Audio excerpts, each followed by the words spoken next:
So income definition లో next aspect చూద్దామా. Any some of money received as an advance or otherwise in the course of negotiations for the transfer of capital asset, if such sum forfeited and negotiations do not result in transfer of such a capital asset. మనకి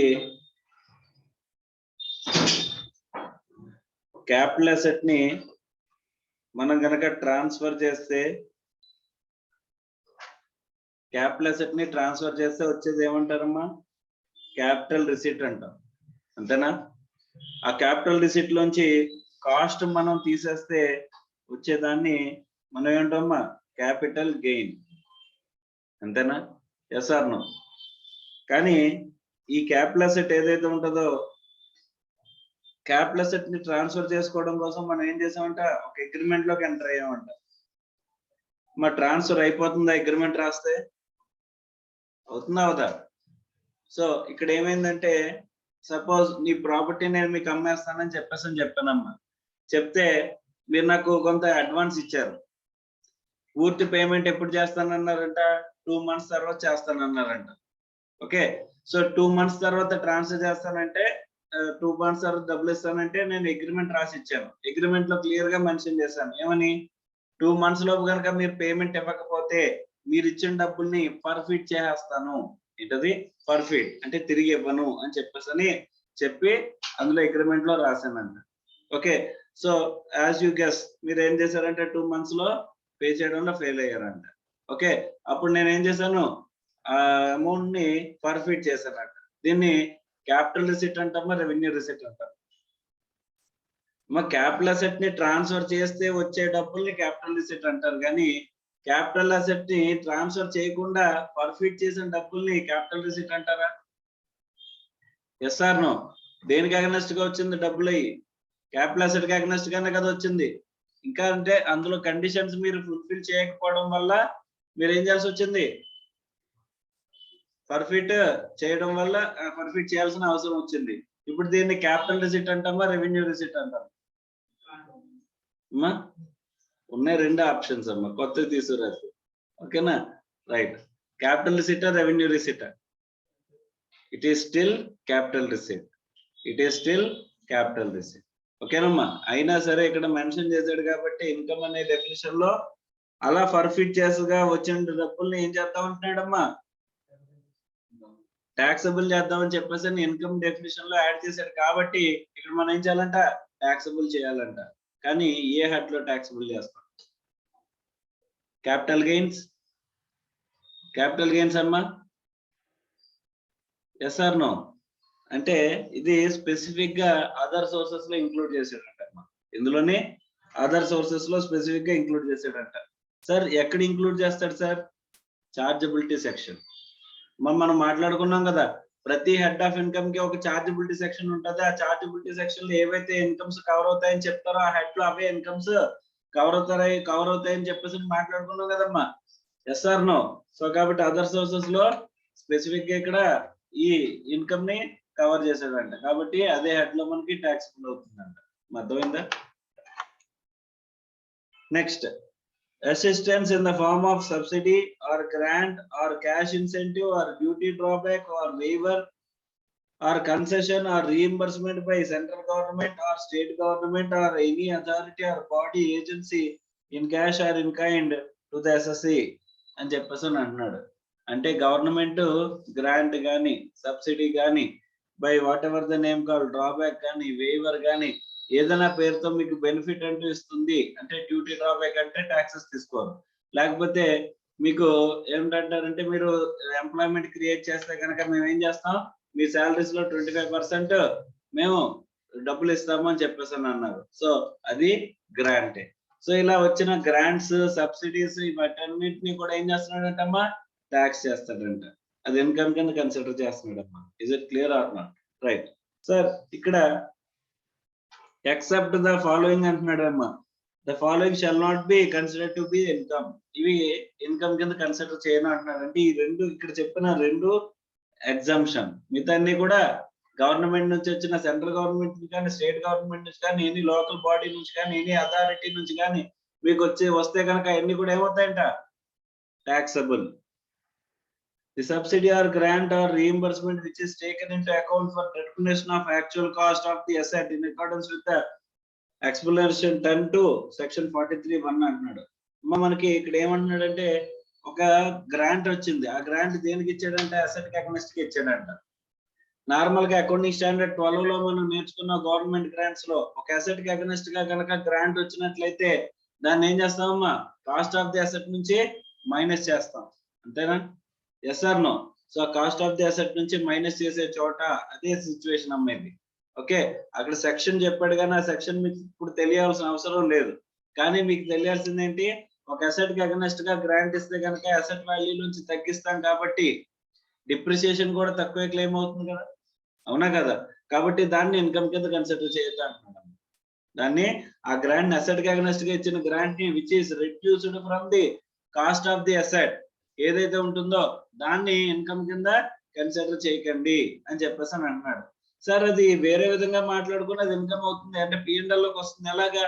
total asset 10 lakhs అమ్మా, 10 lakhs మీద 10 years కి depreciation అంటే 10% అనుకుంటే కనుక every year 1 lakh రావాలి. కానీ మనం ఏం చేస్తున్నాం, వీళ్ళు ఇచ్చిన సబ్సిడీ 2 lakhs ఇచ్చారు అనుకోమ్మా, 2 lakhs ని 10 lakhs నుంచి ఏం చేస్తాం, తగ్గించేస్తున్నాం. అంటే 8 lakhs cost of the asset కింద కనిపిస్తుంది. అంటే డిప్రిసియేషన్ ఎంత కనిపిస్తుంది అమ్మా, P&L కి 80,000 వస్తుంది. 1 lakh డిప్రిసియేషన్ రావాల్సిందా ఏమవుతుంది, 80,000. అంటే ఎక్స్పెన్సెస్ తగ్గడం కూడా మీకు ఏమవుతుంది, ఇన్కమ్ కి దారితీస్తుందా రాదా? Yes or no?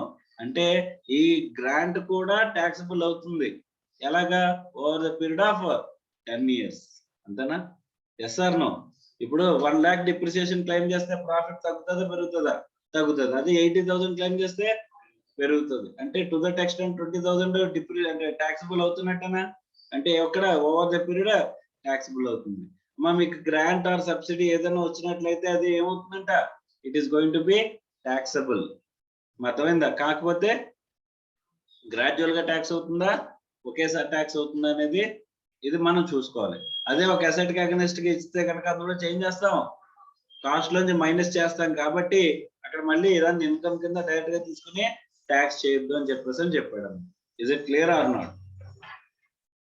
The subsidy or grant by central government for the purpose of corpus or trust or institution which is established by central government or state government.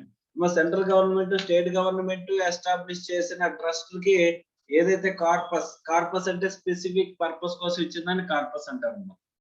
ఒక ఆబ్జెక్టివ్ తో ఒకప్పుడు బిల్డింగ్ కట్టడానికి ఇచ్చారనుకోమ్మా, ఆ building కట్టడానికి ఇచ్చిన donation ఏమంటారమ్మా, corpus donation అని చెప్పేసి అని అంటారు.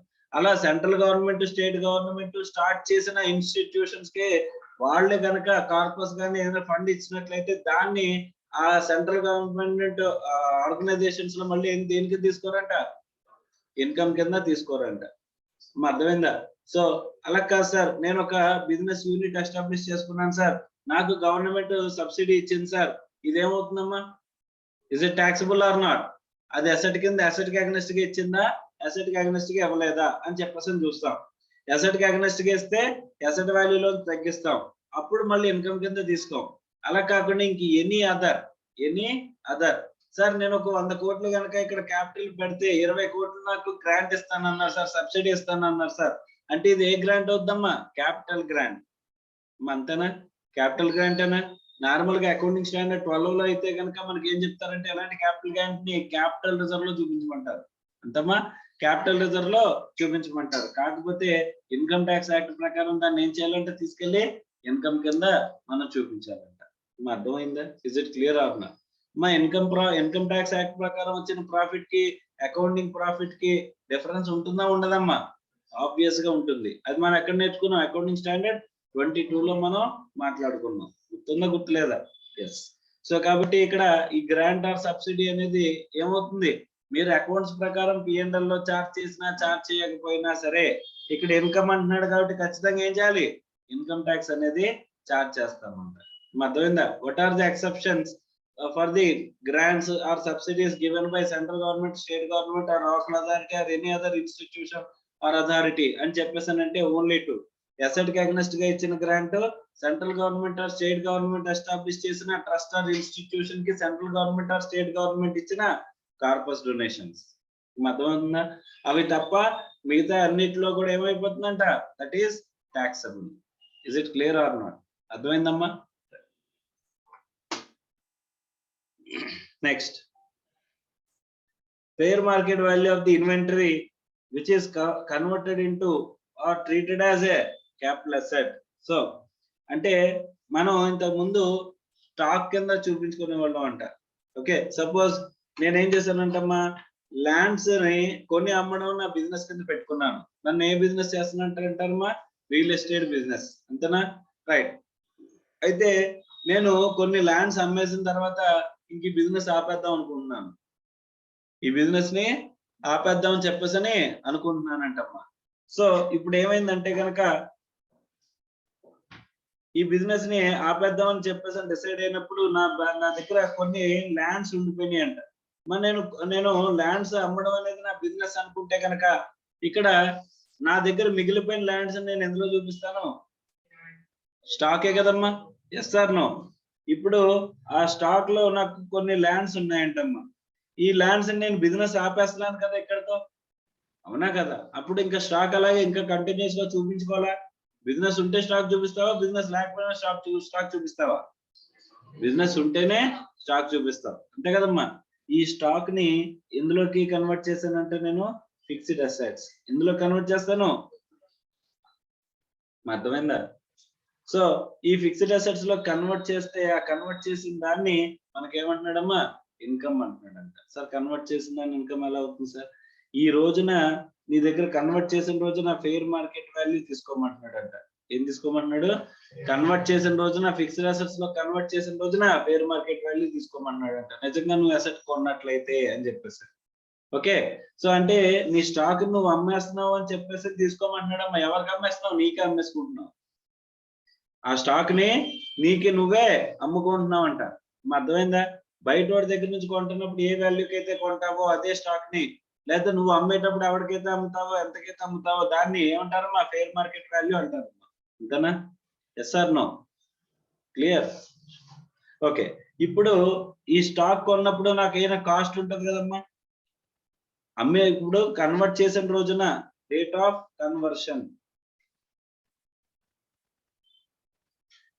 కన్వర్షన్, రోజున ఫెయిర్ మార్కెట్ వాల్యూ తీసుకుని అందులోంచి కాస్ట్ తీసేసి మిగిలిందని ఏమంటాడమ్మా, గెయిన్. ఇది ఎక్కడ చూపించాలి? ఇదే గెయిన్ అవుతుంది, పీజీబీపీలో గెయిన్. ఇంతకుముందు స్టాక్ అంటే స్టాక్ తీసేస్తున్నాము, స్టాక్ నార్మల్ గా స్టాక్ బయట అమ్మితే ఎక్కడ చూపిస్తామమ్మా ఇన్కమ్? పీజీబీపీలోనేనా? సేల్ కింద చూపిస్తాం. Yes or no? మరి ఇప్పుడు ఏం చేస్తున్నాం, మనమే అమ్మేసుకుంటున్నాం, అవునా కదా? అంటే స్టాక్ సేల్ చేస్తుంటే ఎక్కడ చూపిస్తాం? పీజీబీపీలోనే కదా. Yes or no? Right. Sir మీరు ఏదో చెప్పారు కదా సార్, రియల్ ఇన్కమ్ అని చెప్పేసి, ఓన్లీ రియల్ ఇన్కమ్ ని మాత్రమే ట్యాక్స్ చేస్తామని చెప్పేసి చెప్పారు, గుర్తుందా? Only real income is going to B taxed అని చెప్పేసి. మరి ఇక్కడ ఏం చేస్తున్నాము? ఇది నాషనల్ ఇన్కమ్మా, రియల్ ఇన్కమ్మా? అంటే ఈ జాబ్ నుంచి ఈ జాబ్ లో పెట్టుకుంటే దాని ఫామ్ మార్చేసారని చెప్పేసి ట్యాక్స్ చేస్తారా?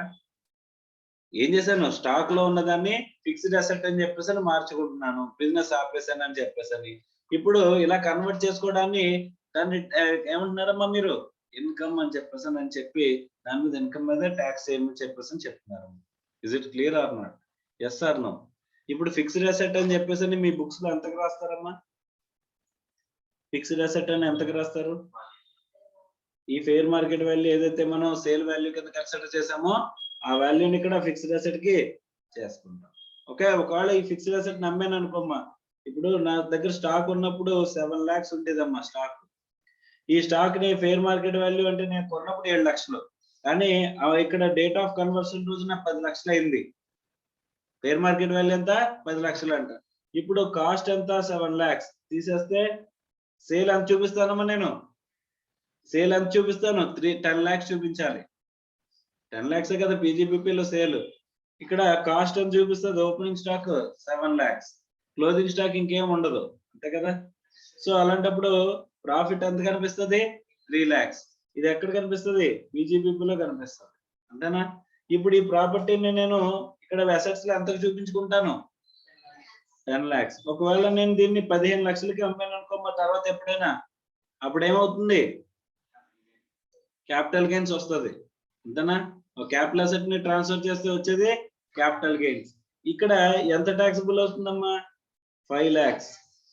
ఎంత ట్యాక్సిబుల్ అవుతుంది? 5 lakhs, అంతేనా? Is it clear or not? Sir మొత్తం అసలు నేను ఆ ల్యాండ్ మీద నాకు ఎంత సంపాదన వచ్చింది సార్? 15 లక్షలకి అమ్మాను, మీరు కొన్నదంతా 7 లక్షలకి, అంటే ఎంత వచ్చిందమ్మా? 8 lakhs. కానీ ఇక్కడ ఏం జరుగుతుంది? 3 lakhs ఏమో పీజీబీపీలో, 5 lakhs ఏమో క్యాపిటల్ గెయిన్స్ లో. అర్థం అవుతుందా? Is it clear or not? So ఆ బైఫర్కేషన్ కోసం ఇక్కడ ఏం చెప్తున్నాడు? when you convert a stock into fixed asset, when you convert a stock into fixed asset, then it is going to be taxable, that is going to be treated as income. Sir ఎందుకు sir ఇలా వచ్చింది అని చెప్పేసానంటే, stock ఏమో పీజీబీపీలో ఉంటది, capital asset ఏమో capital gains లో ఉంటుంది. అర్థమైందా? Is it clear or not? Right.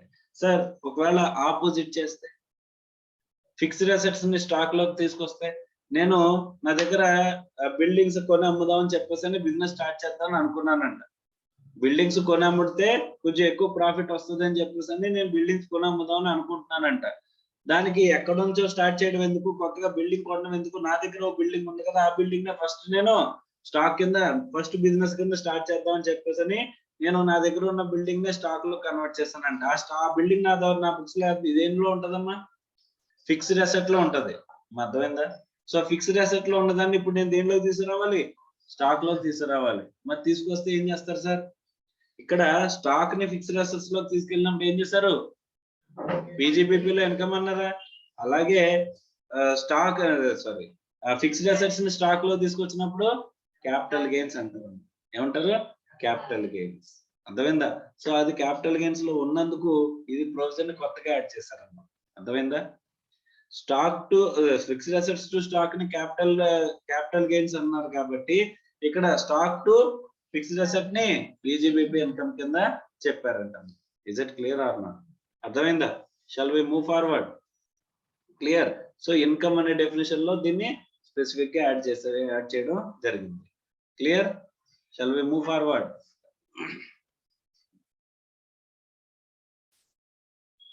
మరి ఏ హెడ్ లో ట్యాక్సిబుల్ చేస్తాం అనుకున్నాం అమ్మా దీన్ని? పీజీబీపీ.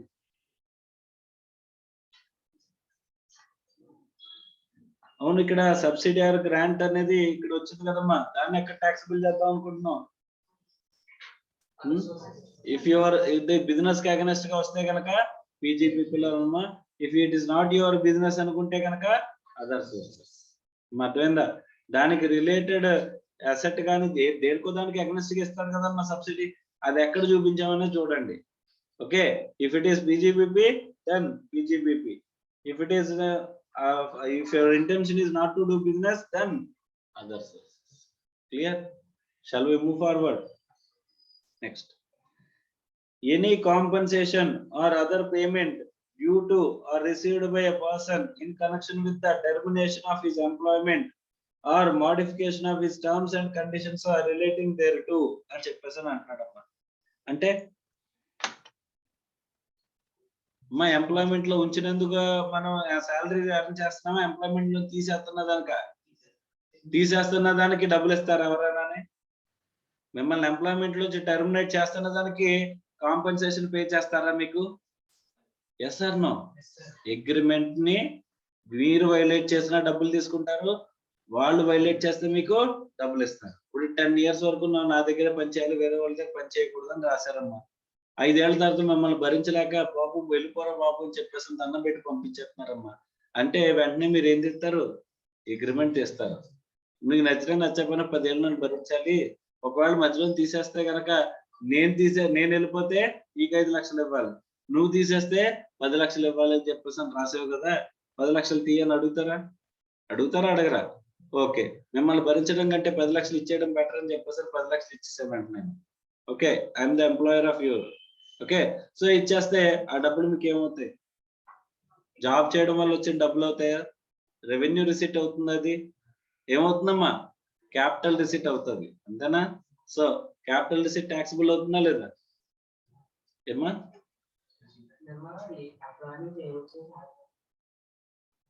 క్యాపిటల్ రిసిట్ అన్నాను, క్యాపిటల్ గెయిన్స్ అంటలేదు, విను క్లారిటీగా, ఓకేనా? వచ్చిన రిసిట్ ఏమంటాం అమ్మా? రెవెన్యూ రిసిట్ అనగలమా? It is going to be a capital receipt. మా క్యాపిటల్ రిసిట్ అని ప్రతిదీ క్యాపిటల్ గెయిన్స్ లో ట్యాక్సిబుల్ అవ్వదు, అర్థమవుతుందా? వేరే హెడ్స్ లో కూడా క్యాపిటల్ రిసిట్స్ ఉన్నాయి కదా, అక్కడ ట్యాక్సిబుల్ అవుతుంది కదా, రైట్? సో ఇక్కడ ఇష్యూ ఏంటంటే, ఇక్కడ ఈ హెడ్ ఆఫ్ ఇది క్యాపిటల్ రిసిట్ అనుకుంటే కనుక ఎంప్లాయ్మెంట్ తీసేస్తున్నందుకు, లేదా మీకు మీ జాబ్ రోల్ తగ్గించేస్తున్నాను, మీ జాబ్ రోల్ ని తగ్గించేస్తున్నాను, అలాంటప్పుడు మీ పే కూడా తగ్గిపోతుంది అనుకుంటే కనుక అప్పుడు మీరు కాంపన్సేషన్ అడిగారు. Yes, I'm ready to pay compensation అని అన్నాను. అలాంటి కాంపన్సేషన్ రిసీవ్ చేసుకుంటే రెగ్యులర్ గా వచ్చే రెవెన్యూ అవుతుందమ్మా? అది రెవెన్యూ రిసిట్ అవుతుందా? No, it is capital receipt, అంతేనా? మరి క్యాపిటల్ రిసిట్ ఎక్కడ ట్యాక్సిబుల్ అవుతుంది అని చెప్పేసానంటే, నేను ఒక స్టాండర్డ్ రూల్ అనేది ఒకటి మాట్లాడుకున్నాం మనం, ఒక జస్ట్ గుర్తు పెట్టుకోవడానికి. ఏంటి? ఎంప్లాయర్ దగ్గర నుంచి ఎంప్లాయీకి ఏం వచ్చినా సరే it is going to be taxable under the head salaries. అర్థమైందా? Is it clear or not? కాబట్టి ఇది కూడా ఎందులో ట్యాక్సిబుల్ అవుతుందమ్మా? సాలరీస్ లోనే ట్యాక్సిబుల్ అవుతుంది, ఓకేనా? రైట్. సో నేను చెప్పిన దాని మీద ఒక చిన్న క్వశ్చన్ అడగచ్చా? ఓకే, సపోజ్ నేను మీ ఎంప్లాయర్, మీరు నా ఎంప్లాయీ. ఓకే, మీ బాబుకి బర్త్డే చేస్తున్నారు, మీరు మీకు ఒక బాబు, ఆ బాబుకి బర్త్డే చేస్తున్నారు. బర్త్డేకి నన్ను పిలిచారు, పిలిస్తే నేను వచ్చి ఏం చేశాను? 1,00,000 రూపాయలు గిఫ్ట్ ఇచ్చాను, లేదా 1,00,000 రూపాయల వర్త్ గోల్డ్ మీ బాబుకి నేను గిఫ్ట్ ఇచ్చాను. Is it taxable or not? Company ఇచ్చింది అంటే నేనేంటే కంపెనీ, నేను మీ ఎంప్లాయర్ని, నేను వచ్చి ఇచ్చాను మీకు. Okay, is it taxable or not? Yes or no? So if it is taxable, then ఏ హెడ్ లో ట్యాక్సిబుల్ అవుతుంది? Salary sir. గిఫ్ట్ అంటే అదర్ సోర్సెస్ కదమ్మా, ఎస్ ఆర్ నో? సో కాబట్టి గిఫ్ట్ అనేది మీకు ఇచ్చానా, మీ ఫ్యామిలీ మెంబర్ కి ఇచ్చానా? సో అప్పుడు చెప్పండి, is it taxable under head salaries or other sources? So confident గా సాలరీస్, కాన్ఫిడెంట్ గా సాలరీస్. అర్థమవుతుందా?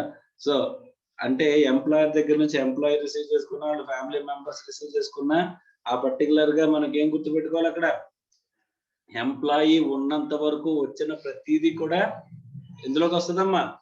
సాలరీస్ లోకి వస్తుంది. ఒకవేళ ఎంప్లాయీ చనిపోతే, కీమ్యాన్ ఇన్సూరెన్స్ పాలసీ గురించి మాట్లాడుకున్నాం కదా, అప్పుడు లీగల్ హెయిర్స్ రిలేషన్ లోకి వస్తుంది. లీగల్ హెయిర్స్ రిసీవ్ చేసుకుంటే అక్కడ అదర్ సోర్సెస్ అమ్మా, ఎందుకంటే there is no employer relationship exist. Employer relationship ఉన్నంత వరకు కూడా సో ఆ బెనిఫిట్ అనేది ఎంప్లాయీకి వచ్చిన, ఎంప్లాయీ యొక్క ఫ్యామిలీ మెంబర్స్ కి వచ్చిన ఏం చేస్తారంటమ్మా? That is going to be taxable under the head salaries. అర్థమైందా? Is it clear or not?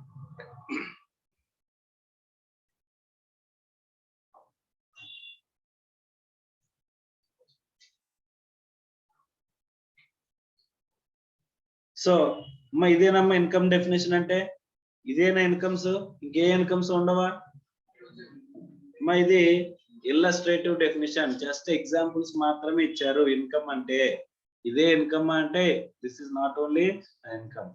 అర్థమైందా? Is it clear or not? So ఇంకా మనం ఈ చాప్టర్ లో మనం మిగిలి చేసింది ఏంటంటేనమ్మా, అగ్రికల్చరల్ ఇన్కమ్ కి సంబంధించిన ఏమంటాం? అగ్రిగేషన్ అంటాము. అగ్రిగేషన్ అనేది ఒకటి మిగిలి చేసాం. ఆ అగ్రిగేషన్ గురించి మనం మాట్లాడుకుందాం. దానికంటే ముందు ఒకసారి అమ్మా rule 7, rule 7A, 7B1, 7B1A, 8 గుర్తున్నాయా? ఎప్పుడమ్మా ఎప్పుడు వస్తుంది రూల్స్ అంటే? స్పెసిఫిక్ రూల్స్ ఏమో 7A, 7B1, 7B1A, 8. ఏంటివి? In case of both combination of agricultural and non agricultural income ఉంటే గనక అక్కడ ఏంటి? Rubber, coffee, tea. ఇవి కాకుండా ఇంకేమన్నా ఉన్నట్లయితే అవి రూల్ 7 అనేది అప్లికబుల్ అవుతుంది. అక్కడ ఏం అప్లై చేస్తాం? ఫెయిర్ మార్కెట్ వాల్యూ అనేది మనం will come in to the picture అని చెప్పేసి మనం మాట్లాడుకున్నాం. అంతేనమ్మా? రైట్. ఒక్కసారి దాని మీద ప్రాబ్లమ్స్ చేసిన తర్వాత ఆ బ్యాలెన్స్ కాన్సెప్ట్ లోకి వెళ్ళిపోదాం. అర్థమైందా? రైట్. సో ఇల్లస్ట్రేషన్ నెంబర్ 19 చదవండి అమ్మా. మిస్టర్ రోహిత్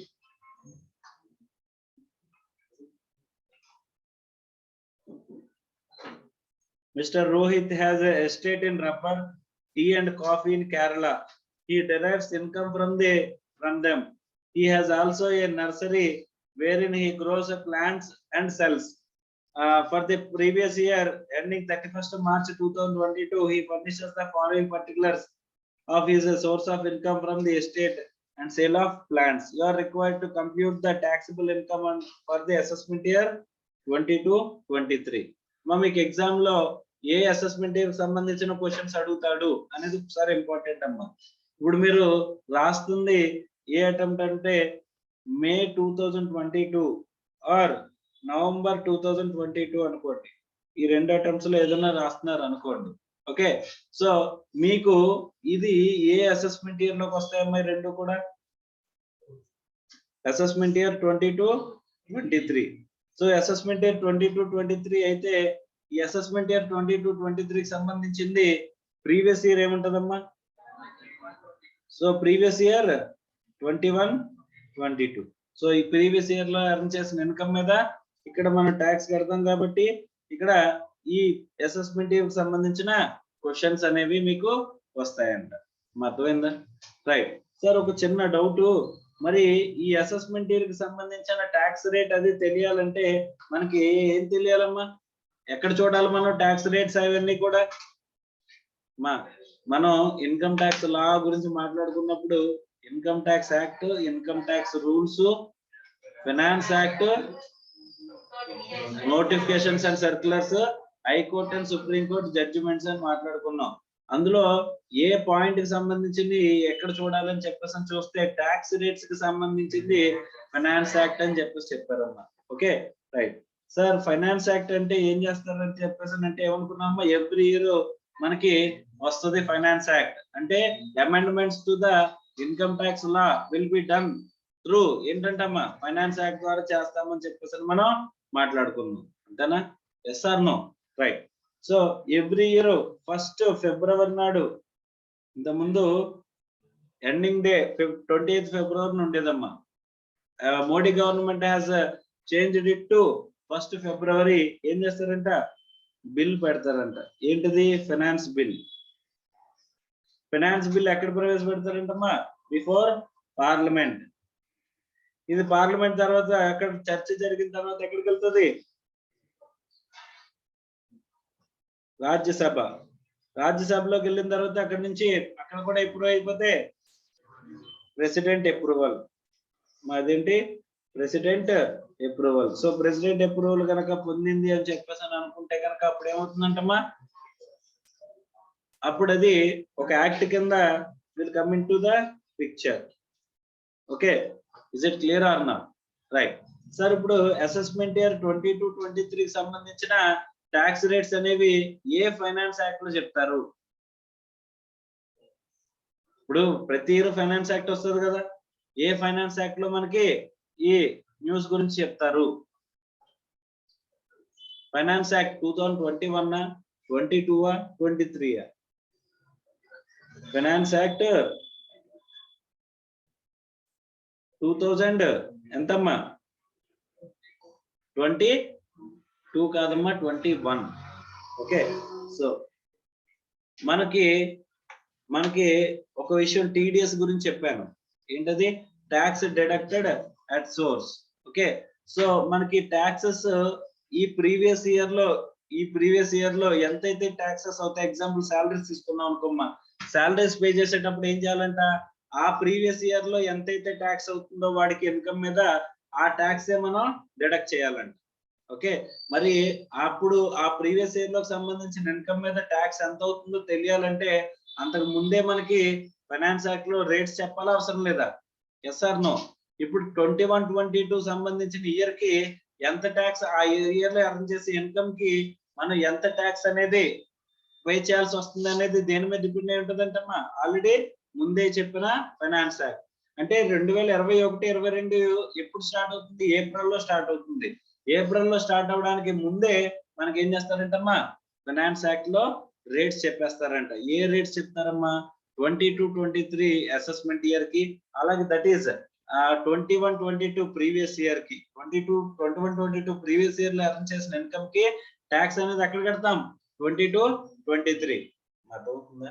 సో 21, 22 లో ఎర్న్ చేసిన ఇన్కమ్ మీద ట్యాక్స్ ఎంత పడుతుంది అనేది ఎక్కడ తెలుస్తుంది అంటే ముందే తెలిసిపోద్దండి మనకి. ఎప్పుడు ఫైనాన్స్ యాక్ట్ 2021 అర్థమవుతుందా? అంటే ఇప్పుడు మీరు చదువుకోబోతున్న ఫైనాన్స్ యాక్ట్ ఏంటి? Finance act 2021. సార్ మరి ఈ ఇయర్ ఫైనాన్స్ యాక్ట్ 2022 కూడా వచ్చేసి ఉంటది కదా, వచ్చేసి ఉంటుందా లేదా? ఎస్. ఇక్కడ ఏ రేట్స్ చెప్తారు? ఏ రేట్స్ చెప్తారు? 22, 23 ప్రీవియస్ ఇయర్ కి సంబంధించిన, అంటే అసెస్మెంట్ ఇయర్ 23, 24 కి సంబంధించిన ట్యాక్స్ రేట్స్ డిస్కస్ చేస్తారంట. అర్థమైందా? ఒకవేళ మీరు మే 23 అటెంప్ట్ అనుకోమ్మా, అప్పుడు 22 ఫైనాన్స్ యాక్ట్ కి సంబంధించిన ప్రొవిజన్స్ చదవాలంట. అర్థమైందా?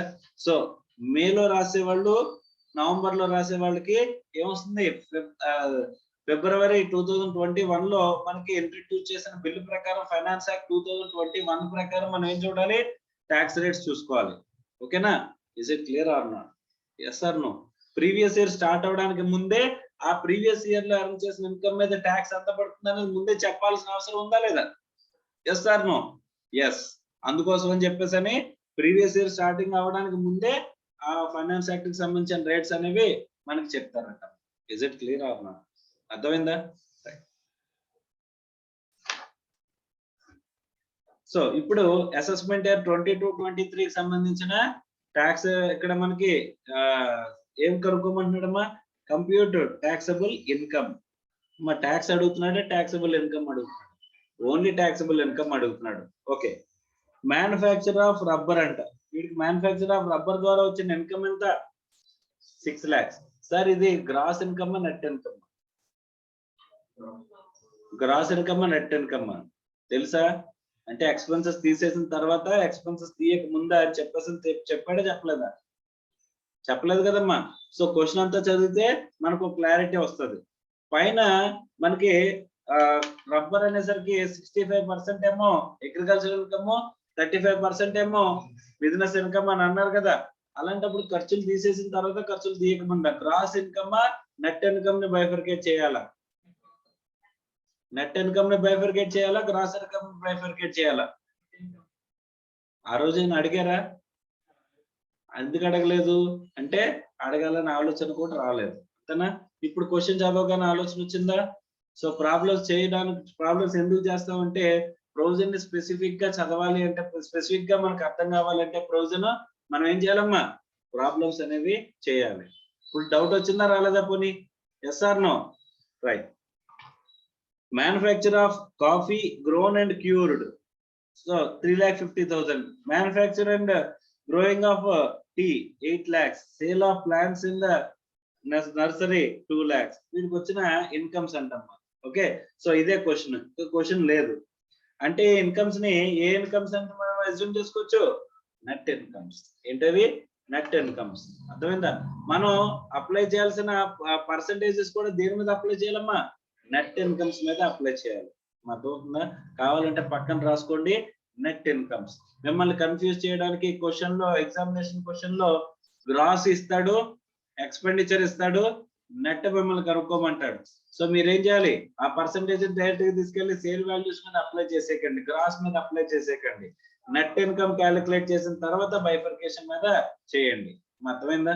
సో ఇప్పుడు 6 lakhs అనేది మీకు ఇన్కమ్ ఉంటే, రబ్బర్ అన్నాడు కాబట్టి ఏం చేయాలి? Agriculture income 65%, non agriculture income 35%. So 65:35.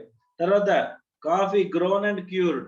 మామూలుగా గ్రోన్ అండ్ క్యూర్డ్, తర్వాత ఏముంది? రోస్టెడ్, గ్రౌండెడ్ అని చెప్పేసి ఉన్నాయనుకోమ్మా, ఎక్కువ బిజినెస్ యాక్టివిటీ జరిగినట్టు.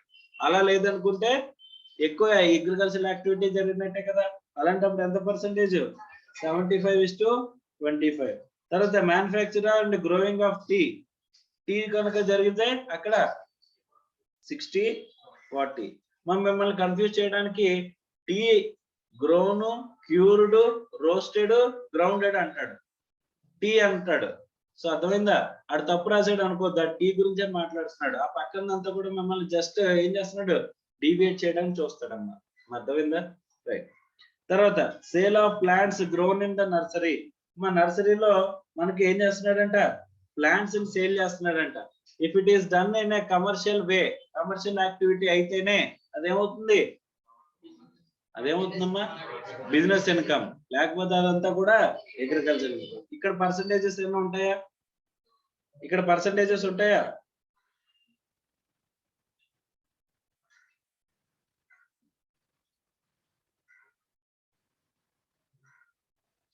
ఇక్కడ పర్సంటేజెస్ ఉంటాయా? ఉండవు. కానీ ఇక్కడ ఏం రాయాలి మనం, ఒక నోట్ అనేది రాయాల్సిన అవసరం ఉంది, ఒక అజంప్షన్ అనేది, నోట్ కంటే అజంప్షన్ అనేది రాయాల్సిన అవసరం ఉంటుంది. if it is treated as a commercial activity, then it is treated as business income, otherwise it is agricultural income. based on what, దేని బేస్ చేసుకుని చెప్తున్నాం, ఒక కేసులా సుప్రీం కోర్ట్ జడ్జిమెంట్ ఏమని చెప్పారు, సౌందర్య నర్సరీస్ కేసులో. ఓకే, సౌందర్య నర్సరీస్ కేసులో ఏం చెప్పారమ్మా, if it is done in a commercial way then it is ఏమంటున్నాడమ్మా business income, otherwise it is agricultural income. ఇక్కడ ఏమీ చెప్పలేదు కదా, కమర్షియల్ వేలో కమర్షియల్ యాక్టివిటీ కింద రన్ చేస్తున్నాము, మన main objective is to do business, ఇలాంటివి చెప్పలేదు. కాబట్టి what is appropriate assumption, it is agriculture. So manufacture of rubber ఎంతమ్మా 65, 35, రూల్ 7A. సో బైఫర్కేషన్ ఇచ్చాడు, టోటల్ 6 lakhs. తర్వాత manufacture of coffee ground and pure 75, 25, manufacture of tea 60, 40, sale of plants grown in the nursery ఇందులో తీసుకున్నాడమ్మా, పూర్తిగా agriculture income లోకి తీసుకున్నాడు అమ్మా. అవును, sale of plants grown in the nursery, నర్సరీలో అక్కడ ప్లాంట్స్ అమ్మినంత మాత్రం కమర్షియల్ యాక్టివిటీ అనుకోకర్లేదు. ఓకే, సో మెయిన్ మనం ఏంటంటే మొక్కలు పెంచడం దేనికోసం, అమ్మడం కోసమే పెంచుతా ఉంటాం, అలా అనుకుంటేనే. అర్థమైందా? ఇప్పుడు నర్సరీలో ప్రతి నర్సరీలోని మనకి మొక్కలు అమ్ముతారమ్మా, కానీ వాళ్ళు అమ్మడమే వాళ్ళ బిజినెస్ అంటే వాళ్ళ నేచర్ గా, అంటే నేచర్ ఆబ్జెక్టివ్ దానికోసం. ఇప్పుడు కమర్షియల్ యాక్టివిటీ కింద ఇప్పుడు నేను చేశాను అనుకోమ్మా, నేను కేవలం ఏంటంటే ఓన్లీ బిజినెస్ యాక్టివిటీ మొక్కలు అమ్మేయడం కోసమే పెంచుతాను. ఇప్పుడు మీకు అలా కాకుండా ఒక నర్సరీస్ ఉన్నాయి, అవి ఏంటంటే వాళ్ళ మెయిన్ ఆబ్జెక్టివ్ ఒక సొసైటీ లాగా, ఒక ట్రస్ట్ లాగా స్టార్ట్ చేస్తారు వాళ్ళు ఏంటంటే వాళ్ళ మెయిన్ ఆబ్జెక్టివ్ అమ్మడం కాదమ్మా. ఓకే, వాళ్ళ మెయిన్ ఆబ్జెక్టివ్ ఎలా స్టార్ట్ అయింది, బిజినెస్ అనుకుంటేనే. అర్థమవుతుందా? అప్పుడు ఈ నర్సరీలు కూడా అమ్ముతాయి, అమ్మినా సరే అదేంటి యాన్సిలరీ, నాట్ మెయిన్ ఆబ్జెక్టివ్. అర్థమవుతుందా? Right.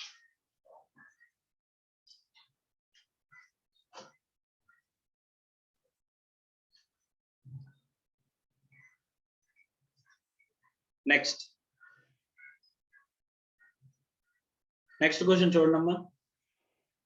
Mr. Tata, an individual, is in the business of growing and manufacturing of tea in India.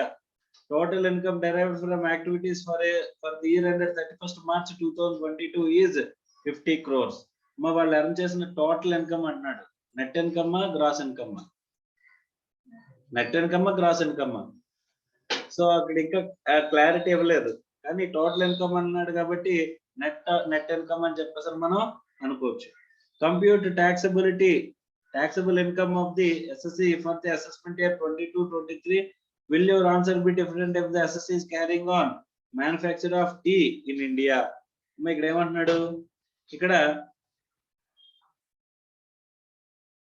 India business of growing and manufacturing of tea in India, total income అనేది derive చేసిందంతా 50 crores, manufacturing growing రెండింటి నుంచి కూడా కలిపి. Compute taxable income in the SSC for the assessment year 22-23. Will your answer be different if the carrying on only the manufacturing of tea in India అంటాడు. Manufacturing మాత్రం ఇండియాలో చేస్తున్నాడంట. తర్వాత ఒకవేళ అంటే ఫస్ట్ ఏమన్నాడు, మన ఇక్కడ కల్టివేషన్ ఎక్కడే, మ్యానుఫ్యాక్చరింగ్ ఎక్కడే అన్నప్పుడు మీ ఆన్సర్ ఎలా ఉంటుందని అడిగాడు. ఇక్కడ కల్టివేషన్ ఇక్కడ ఉందనుకోమ్మా, గ్రోయింగ్ అనేది ఇక్కడ ఉందనుకోమ్మా, దాన్ని అగ్రికల్చర్ ఇన్కమ్ కింద ట్రీట్ చేస్తాం. మ్యానుఫ్యాక్చరింగ్ ఉందనుకోమ్మా, దాంట్లో ఏం చేస్తాం, బిజినెస్ ఇన్కమ్ కింద ట్రీట్ చేస్తాం. అంతేనా? Yes or no? కానీ గ్రోయింగ్ అనేది ఇండియాలో లేదనుకో, అప్పుడు అప్పుడు వేరే చోట అంటే అవుట్ సైడ్ ఇండియాలో కల్టివేషన్ చేసినా గ్రోయింగ్ చేసినా దాన్ని దేనికి ట్రీట్ చేస్తాం? సో నాన్ అగ్రికల్చర్ ఇన్కమ్ కింద కదా ట్రీట్ చేస్తాం. Yes or no? సో అలాంటి మొత్తం ఏమైపోద్ది, మ్యానుఫ్యాక్చరింగ్ బిజినెస్ అవుట్ సైడ్ ఇండియాలో కల్టివేషన్ బిజినెస్, రెండు కలిపితే ఏమవుద్ది మొత్తం బిజినెస్ ఇన్కమ్ అవుతుంది.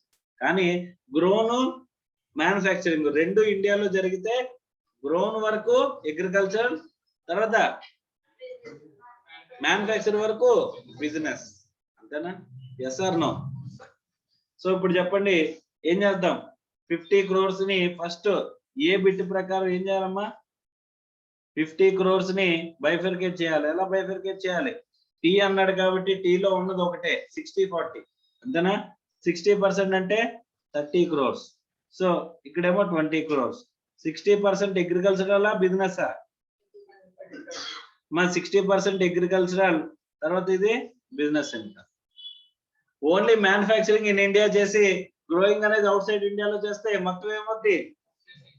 బిలో మొత్తం కూడా 50 crores business income. Will your answer be different అంటే yes, my answer be different with respect to అంటే with apart from the a points చూసుకుంటే మన ఆన్సర్ మారుతుంది.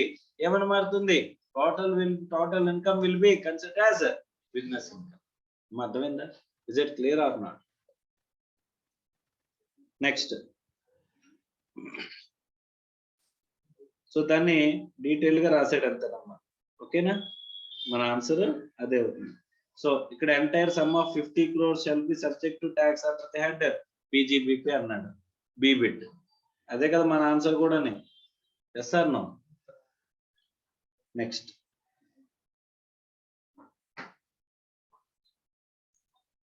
Coimbatore Cotton Mills is engaged in the business of growing cotton and manufacturing of thread. Cotton వాళ్ళే తయారు చేసుకుంటున్నారు, cotton వాళ్ళే growing చేసుకుంటున్నారు. Thread అంటే దారం కూడా వాళ్ళే చేస్తున్నారు. ఓకే, కాటన్ పండించడం ఉంటది కదమ్మా, పండించడం అనేది అగ్రికల్చరల్ యాక్టివిటీ అయినా. సో అలాంటప్పుడు అగ్రికల్చరల్ అండ్ బిజినెస్ రెండు కలిపి ఉన్నట్టే కదా, అవునా కదా? సో రెండు కలిపి ఒక యాక్టివిటీలో ఉన్నప్పుడు మనం ఏం చేయాలి? రెండు అగ్రికల్చర్ ఇన్కమ్ ఎంత, బిజినెస్ ఇన్కమ్ ఎంత అని సపరేట్ చేయాలి. ఇక్కడ ఏ రూల్ అప్లై చేయాలి? ఇక్కడ మనం it is not covered under 7A, sorry 7A లో కవర్ అవట్లేదు, 7B1 లో కవర్ అవట్లేదు, 7B1A లో కవర్ అవట్లేదు, 8 లో కవర్ అవట్లేదు. అక్కడ మనం ఏం అప్లై చేయాలి? రూల్ 7. అమ్మా ఎప్పుడైనా ఫస్ట్ మనం ఏం చెక్ చేసుకోవాలి? స్పెసిఫిక్ రూల్స్ చూసుకోవాలి. స్పెసిఫిక్ రూల్స్ అప్లికబుల్ కాకపోతే అప్పుడు జనరల్ రూల్ కి వెళ్ళాలమ్మా. అర్థమైందా? సో ఫస్ట్ ఎప్పుడు స్పెసిఫిక్ రూల్స్ లో ఇక్కడ కవర్ అవ్వట్లేదు కాబట్టి జనరల్ రూల్ లోకి వెళ్తున్నాం. అర్థమైందా? ఇది కూడా ఇంటర్ప్రిటేషన్ అమ్మా. అర్థమైందా? సో ఇక్కడ ఏమని చెప్తున్నాడు చూడండి. For the previous year 21-22 the company manufactured 5000 spools of thread and sold them for a value of 60 lakhs. Sir spools అంటే ఏంటి మనకు అవసరమా? సమ్ కేజెస్, గ్రామ్స్, మొత్తానికి టన్స్ లేకపోతే బ్యాగ్స్ ఏదో ఒకటి. అర్థమైందా? సో అక్కడ స్పూల్స్ అంటే ఏంటని పీక్కోకూడదు మనం. ఓకే, వాల్యూ అంతా 60 lakhs అనేది తెలుస్తుంది కదా, అక్కడ వరకు పట్టుకుంటే చాలు. అర్థమైందా? కావాలని ఏదో ఒక తెలియని వాడు ఇస్తాడు, ఆ తెలియని వాడి కోసం పట్టుకుని కూర్చోకూడదు మనము. అర్థమైందా? సో గో ఆన్ అయిపోతూ ఉండాలి. మనకు అవసరమైనంత వరకు ఇన్ఫర్మేషన్ తీసుకోవాలమ్మా. అర్థమైందా? Right. 60 lakhs. They used 2000 bales of cotton grown by them. Okay, determining the total income in the following situations. Okay, the market price per bale of the cotton is 1500. Cultivation expenses incurred for the production 2000 bales of cotton were 38 lakhs. Okay, second market price of the bale per cotton is 1500 and cultivation expenses incurred for the production of 2000 bales cotton were 20 lakhs అంటున్నాడు. ఏ situation B situation రెండింటిని solve చేయాలమ్మా. మనం ఏం చేస్తామమ్మా? ఆ transfer చేసిన రోజున fair market value ఎంత ఉందో చూస్తాం. ఫేర్ మార్కెట్ వాల్యూ ఎంత ఉందమ్మా? 1500. అంతేనా? ఫస్ట్ బిట్ లో 1500 కదమ్మా ఉంది. ఎన్ని బేల్స్ ఆఫ్ కాటన్ మనం వాడాం? 2000 బేల్స్ ఆఫ్ కాటన్ అంటే 2000 into 1500 అంటే ఎంతమ్మా? 30 lakhs. ఓకేనా? ఓకే, కానీ మనకి ఎక్స్పెన్సెస్ ఎంతైనాయి? దేనికి ఎక్స్పెన్సెస్? కల్టివేషన్ ఎక్స్పెన్సెస్ ఎంతైనాయి అమ్మా?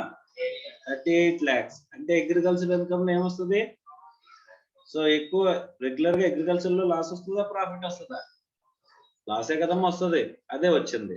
ఓకేనా, రైట్. సో ఇప్పుడు బిజినెస్ ఇన్కమ్ ఎంత? మనం టోటల్ గా ఎంతకు సేల్ చేసాం? 60 lakhs సేల్ చేసాం, అవునా? Yes or no? ఇప్పుడు 2000 bales ఆఫ్ కాటన్ ఉంది కదా, దానికి కాస్ట్ ఎంత తీసుకుంటాం?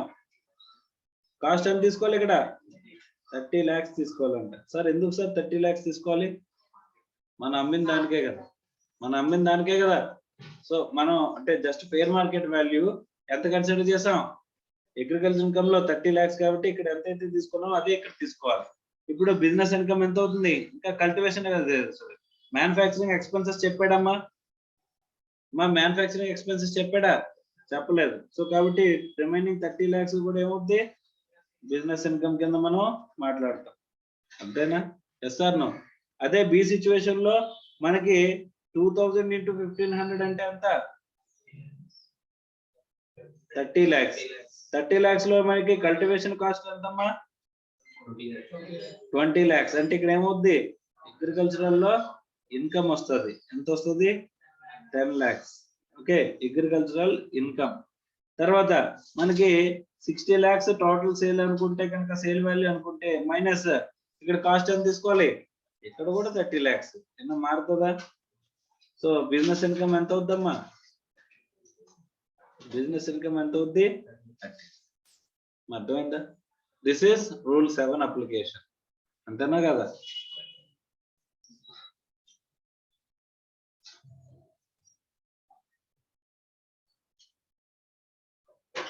రూల్ 7 ఎందుకు అప్లై చేసాం ఇక్కడ? Where specific rules are not applicable, general rule will coming to the picture. ఓకేనా? రూల్ 7 ఏంటి? General. Rule 7A, 7B1, 7B1A, 8 అనేవి specific. Next, mister Ramana derived income of 8,20,000 from the activity of sale of coffee grown cured by him for the year ended 31st March 2022. Compute the tax liability for the assessment year 22-23 అని చెప్పేసి అంటున్నారు. అమ్మ tax liability గురించి మనం తర్వాత మాట్లాడుకుందాం. కానీ first of all వీడికి వచ్చిన ఇన్కమ్ ఎంత? 8,20,000. 8,20,000 ఇన్కమ్ ని ఎలా బైఫర్కేట్ చేద్దాం? అడు కేవలం కాఫీలో గ్రోన్ క్యూర్డ్ రెండే చేశాడు కాబట్టి 75%, 25%. 75% ఏమవుద్ది? అగ్రికల్చర్ ఇన్కమ్, 25% బిజినెస్ ఇన్కమ్, అంతేనా? Yes or no? ఎంత అవుతాం? 8,20,000 ఇంటూ 6,15,000, 2,05,000. అర్థమైందమ్మా? రైట్. ఇక ట్యాక్స్ లయబిలిటీ గురించి తర్వాత చేద్దరు కానమ్మా. ట్యాక్స్ లయబిలిటీ గురించి ఇంకా నేను మీకు నేర్పించలేదు. నేర్పించిన తర్వాత చేద్దాం. ఓకేనమ్మా?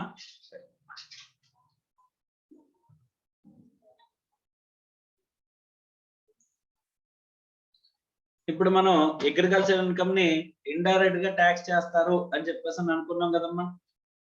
అగ్రికల్చర్ ఇన్కమ్ ని ట్యాక్స్ చేసే అధికారం సెంట్రల్ గవర్నమెంట్ ఉందా? లేదు. But it is taxing indirectly through a concept called aggregation. ఏంటి? agricultural income indirectly taxed in India through a concept called aggregation. ఏంటన్నమ్మా? అగ్రిగేషన్. అంటే ఈ అగ్రిగేషన్ అనే కాన్సెప్ట్ నేర్చుకోవాలంటేనంట it is prerequisite to learn about the tax liability calculation. మా aggregation అనే concept తెలియాలంటే మనకి బేసిస్ ఏంటమ్మా? ఏం కావాలంట? Tax liability determination. ఓకే, మనం ట్యాక్స్ లయబిలిటీ గురించి నేర్చుకోవాలంట. అర్థమైందా?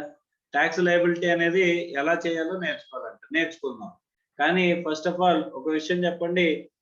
ట్యాక్స్ అనేది ఇక్కడ ట్యాక్స్ లయబిలిటీ అనేది దేని మీద క్యాలిక్యులేట్ చేస్తాం? మనం ఆల్రెడీ మాట్లాడుకున్నామమ్మా. మనకి ఎన్ని హెడ్స్ ఆఫ్ ఇన్కమ్ ఉన్నాయి? Income from salaries, income from house property, income from EGBP, income from capital gain, income from other source. ఈ మొత్తాన్ని కలిపేస్తే మనకి ఏమొస్తుంది అనుకున్నాం అమ్మా? ఏ ఇన్కమ్ వస్తుంది అనుకున్నాం? Gross total income. ఈ గ్రాస్ టోటల్ ఇన్కమ్ లోంచి లెస్ ఏం తీయాలి? Chapter 6A deductions. అర్థమైందా? తీసేస్తే మనకు మిగిలేది ఇన్కమ్ ఏంటంట? Net total income.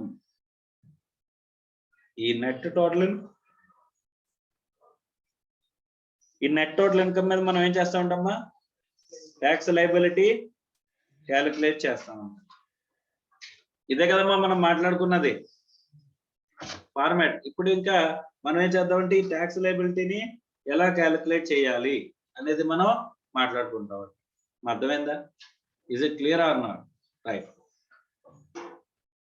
So before moving for the tax liability ఇంకొక చిన్న కాన్సెప్ట్ నేర్చుకున్న తర్వాత will move on to the tax liability, tax determination.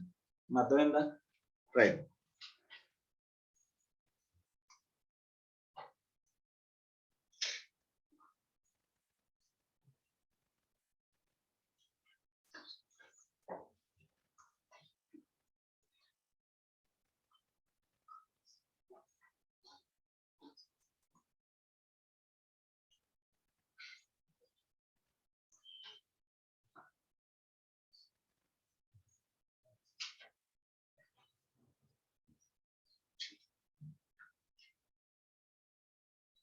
మనం ఏమనుకున్నాం అంటేనమ్మా, కంప్యూటేషన్ ఆఫ్ మన అల్టిమేట్ గోల్ ఆర్ ఎయిమ్ అంటే ఏమనుకున్నామమ్మా?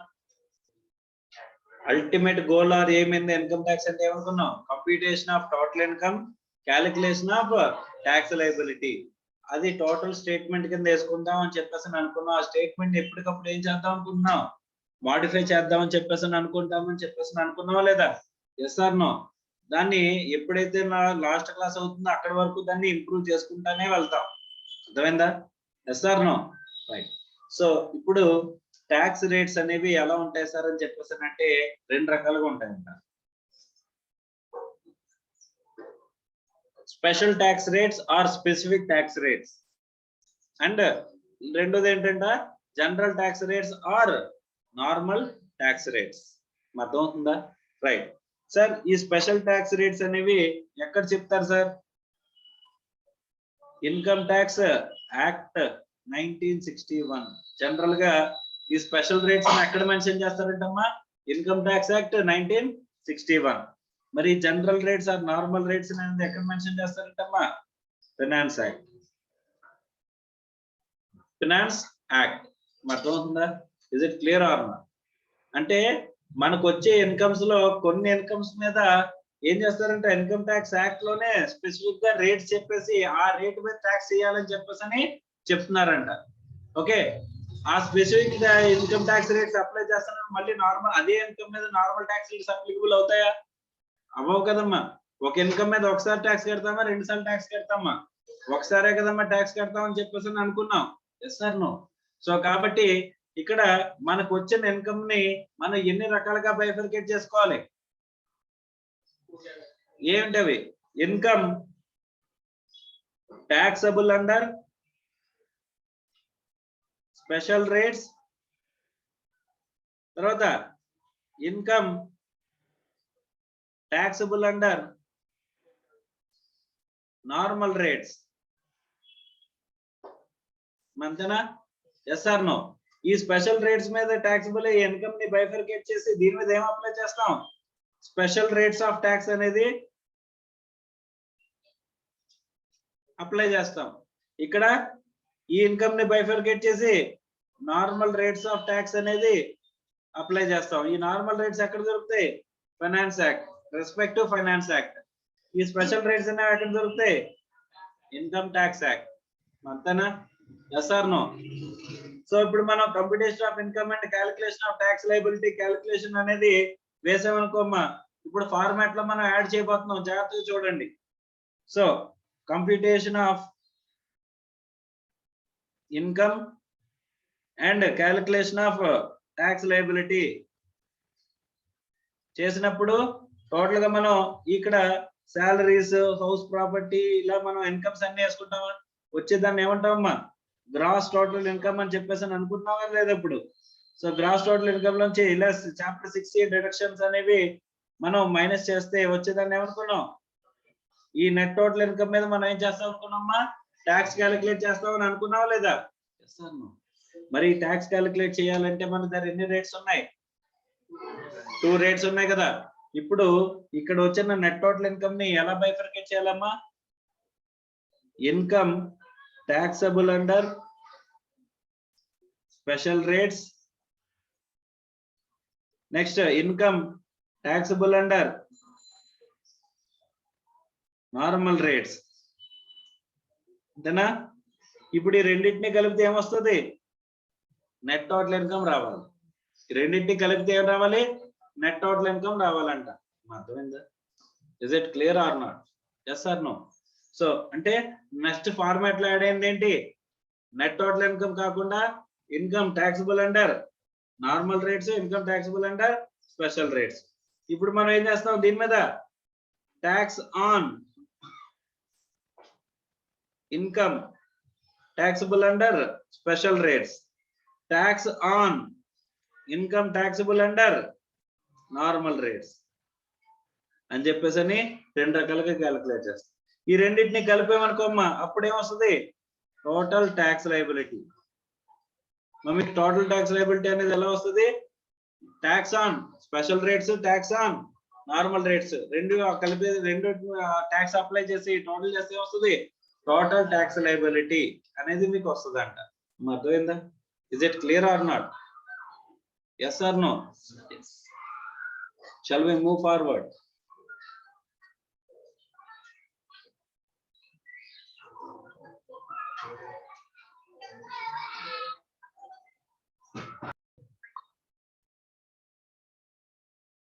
సో మనం ప్రీవియస్ ఇయర్ లో ఎర్న్ చేసిన ఇన్కమ్ మీద ఏమనుకున్నామమ్మా?